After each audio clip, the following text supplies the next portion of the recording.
บาททอเมื่อได้ไรว่ากามนี้เตอร์ทีพี่น้องหาไรมา1 หมัดนะอันนี้ได้ปอย้อนนับถอยหลังปอกกะมอคา10 ปีเมื่อเหียงเก้าปาก80 4 85จะได้เราครับไรว่าเป็นสัตเทค่ะเนี่ยนะเนาะเป็นบางเศร้าหาละลายพี่น้องค่ะเนี่ยบางเศร้าหาบางเศร้าหาบางทีนั่นแน่เศร้าหาเงินมาแน่ก่อนอยากได้เงินไทยเป็นหลายร้อยอ่ะเนี่ยนะเนาะ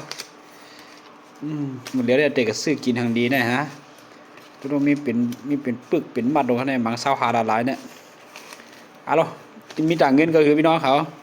จำคอมเมนต์มาด้วยแล้วพอถูกคาเด็ดตอนนึงไว้เนี่ยนะคาเด็ดตอนมันตาเศร้าหามึงกูปอกอะไรไม่ไงฮะเนี่ย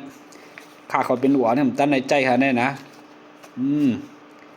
ขีนั่นคำใน1 เกียบหลายปากก็เนี่ยนะเพราะอะไรมันนำกับมัดไงคะเนี่ยคอมเมนต์ด้วยครับมีก็คือคาเด็ดตอนมันนึงไว้ไม่สูงฮะ